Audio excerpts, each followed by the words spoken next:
बिस्मिल्लाहिर्रहमानिर्रहीम अस्सलाम वालेकुम वरहमतुल्लाहि वबरकातुहू। ख़वातीन व हज़रात, गपशप विद तौकीर मज़र में खुश आमदीद। मैं आपका मेज़बान तौकीर मज़र। ख़वातीन व हज़रात, आज की इस मुख्तसर वीडियो में मैंने आपको जापान के बारे में कुछ अहम मालूमात फ़राहम करनी थी। Japan is an island country in east Asia located in the north west Pacific ocean. Japan का कैपिटल टोक्यो है। जापान की करेंसी जापानीज येन है। जापान को यह एजाज़ हासिल है कि वो G7 और G20 कंट्रीज़ का मेंबर भी है। 2020 में वर्ल्ड बैंक के मुताबिक जापान की टोटल पॉपुलेशन 125.8 मिलियन पीपल पर मुश्तमिल है। दुनिया की जो टॉप 10 सेफेस्ट कंट्रीज़ हैं उनमें जापान का 9वां नंबर आता है। यानी जो दुनिया के 10 महफूज तरीन ममालिक हैं उनमें जापान 9वें नंबर पर है। जापान में क्राइम रेट बहुत कम है। अगर हम जापान की इकॉनमी की बात करें तो जीडीपी के अतबार से जापान की economy third largest economy in the world है। और अगर हम परचेजिंग पावर पैरिटी के बारे में बात करें तो जापान की economy fourth largest economy in the world है। जापानी लोग they are very hard working people, एक ग्रेट नेशन है। सेकेंड वर्ल्ड वॉर में जब अमेरिका ने जापान पर 2 एटम बम गिराए, हिरोशिमा और नागासाकी पर, तो लाखों जापानी लोग जो हैं वो इससे मर गए और जो बच गए वो जख्मी थे और डिप्रेशन का शिकार थे। लेकिन इसके बावजूद जापान ने बहुत ज्यादा तरक्की की। जापान ने 2 चीजों को फोकस किया, यानी एक तो उन्होंने एजुकेशन और हेल्थ पर बहुत ज्यादा फोकस किया और दूसरा उन्होंने अपनी इकॉनमी पर तवज्जो दी। 1946 से लेकर 1954 तक जापान की इकॉनमी जो है वो सही डगर पर चल पड़ी। इसके बाद 1955 से 1972 तक जापान ने बहुत तेजी के साथ तरक्की की और फिर उसके बाद स्टेडी उनकी इकॉनमी ने ग्रो किया। आज जापान का शुमार तरक्की याफ्ता मुल्क में होता है। लेकिन इसके बरक्स जब हम अपने मुल्क को देखते हैं, पाकिस्तान को, तो अल्लाह रब्बुल इज़्ज़त ने पाकिस्तान को बेशुमार वसाइल दिए हैं।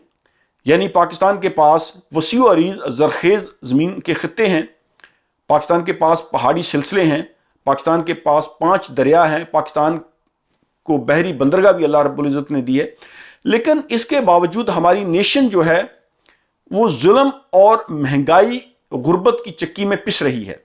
उसकी वजह यह है कि हमारे लीडर, हमारे हुक्मरान जो हैं, इन्होंने जानबूझकर हमारी कौम को तालीम से दूर रखा और करप्शन के जरिए इस मुल्क के अदारों को खोखला किया और अपना फायदा तो उन्होंने बहुत किया लेकिन अपनी नेशन के बारे में उन्होंने नहीं सोचा।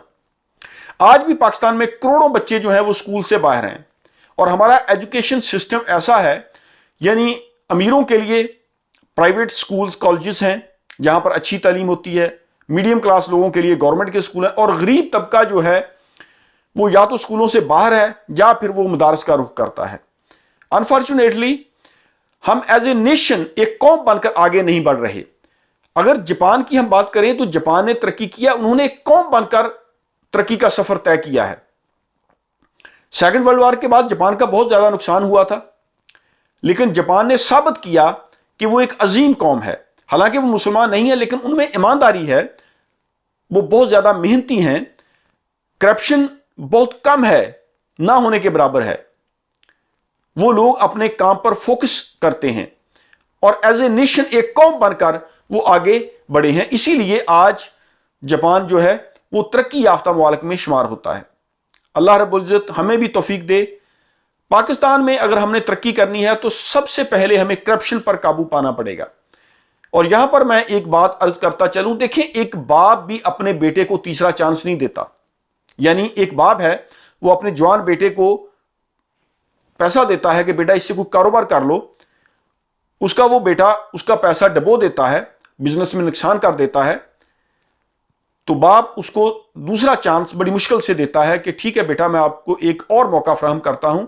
लेकिन अगर उसका नालायक बेटा वो मौका भी खो दे और उसका पैसा डबो दे, उसका नुकसान कर दे, तो तीसरा चांस बाप नहीं देगा। लेकिन हमारी कौम कैसी बोली बाली कौम है जिसने करप्ट लीडरों को बार बार चांस दिया और उन्होंने कभी रोटी कपड़े मकान का नारा लगाया, कभी इनकलाब का नारा लगाया और कभी उन्होंने कहा हम आपको जो है वो ترقی پر ڈال دیں گے، یعنی تمہیں بہت زیادہ ہم مال و دولت فراہم کر دیں گے، پاکستان میں غربت ختم ہو جائے گی، پاکستان کے لوگوں کو ایجوکیٹ کریں گے، یعنی ہر طرح کے نعرے لگا کر وہ ہماری قوم کو بار بار لوٹتے رہے۔ لیکن قوم میں اب شعور بیدار ہو جانا چاہیے کہ جب تک ہم اپنی تعلیم اور اپنی ہیلتھ پر فوکس نہیں کریں گے اور جب تک ہم اپنی اکانومی کو صحیح راہ پر نہیں ڈالیں گے، اس وقت تک ہماری قوم جو ہے وہ ترقی نہیں کر سکتی۔ دیکھیں، اکانومی بہتر کرنے کے لیے ایک تو یہ ہے کہ ہم بیرونی ممالک سے قرضے لیں، جس کا کوئی فائدہ نہیں۔ وہ قرضے لے کر سیاستدان کھا جاتے ہیں یا بڑے بڑے لوگ کھا جاتے ہیں، اور اس کا بوجھ جو ہے وہ ملک کی پبلک پر پڑتا ہے۔ لیکن اگر ہم نے اکانومی بہتر کرنی ہے تو یہ 2-4 سالوں میں نہیں ہوگا۔ سیاستدانوں کو، ہمارے ادارے کے لوگوں کو سچ بولنا چاہیے، اس کے لیے ایک لمبا پیریڈ درکار ہے۔ ایز اے نیشن ہمیں آگے بڑھنا پڑے گا، ہمیں اپنا ٹیکس کلیکشن جو ہے وہ بہتر کرنی پڑے گی۔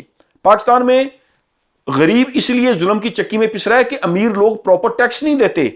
اگر امیروں پر پراپر ٹیکس عائد کیا جائے جیسے یورپین ممالک میں ہے تو اس پر غریب لوگوں پر بوجھ کم پڑے گا، اور یہی پیسہ اکٹھا کر کے ہم نیشنل ہیلتھ سروس میں ڈال سکتے ہیں، پاکستان کی ایجوکیشن کا سسٹم بہتر ہو سکتا ہے، غریبوں کو ہم روزگار کے مواقع فراہم کر سکتے ہیں، یا غریبوں کو سبسڈی دی جا سکتی ہے۔ لیکن جب امیر لوگ ٹیکس نہیں دیں گے تو اس کا بوجھ جو ہے پھر وہ غریب عوام پر پڑے گا۔ اور دوسرا، ہم نے اپنے لوگوں کو ایجوکیٹ کرنا ہے، لوگوں کو تعلیم کے زیور سے آراستہ کرنا ہے۔ ٹیکنالوجی میں ہم نے ترقی کرنی ہے۔ جاپان آج دنیا میں مشہور ہے اپنی کھانے کی وجہ سے، کلچر کی وجہ سے، ان کا فوڈ اور ٹیکنالوجی میں ان کی ترقی، اس وجہ سے جاپان پوری دنیا میں مشہور ہے۔ اب دیکھیں کہ G7 G20 کنٹریز کا جاپان ممبر ہے۔ اکانومی کے لحاظ سے اگر ہم دیکھیں تو جی ڈی پی کے اعتبار سے جاپان کی اکانومی دنیا کی 3رے نمبر کی بڑی اکانومی ہے۔ پرچیزنگ پاور پیرٹی کے اعتبار سے جاپان کی economy 4th largest economy in the world ہے۔ ایک چھوٹا سا ملک، اس نے کتنی ترقی کی ہے۔ لیکن اس کے برعکس ہمارا پاکستان جو ہے، جس کو اللہ تعالیٰ نے اتنے وسائل دیے ہیں، وہ اس وجہ سے ترقی نہیں کر سکا کہ پاکستان، ہمارے کرپشن ختم نہیں ہو رہی۔ سیاستدان بار بار اس ملک کو لوٹ کر وہ پیسہ منی لانڈر کر کے ملک سے باہر نکال لیتے ہیں۔ اگر ہم نے ترقی کرنی ہے تو ایک قوم بن کر ہمیں آگے بڑھنا پڑے گا، اور ہمیں اپنی ایجوکیشن، اپنی ہیلتھ پر توجہ دینی پڑے گی، اور کرپشن ہماری سوسائٹی سے ختم ہونی چاہیے۔ تبھی ہمارا ملک جو ہے وہ ترقی کرے گا اور ہم ایک عظیم قوم بن کر دنیا کے نقشے پر ابھریں گے۔ اللہ تعالیٰ ہمیں توفیق دے۔ اس طرح کی اور انفارمیٹو ویڈیو دیکھنے کے لیے ہمارا چینل گپ ship with Tauqeer Mazhar subscribe کریں۔ اللہ تعالیٰ آپ کا حامی و ناصر ہو۔ جزاک اللہ خیر۔ اللہ حافظ۔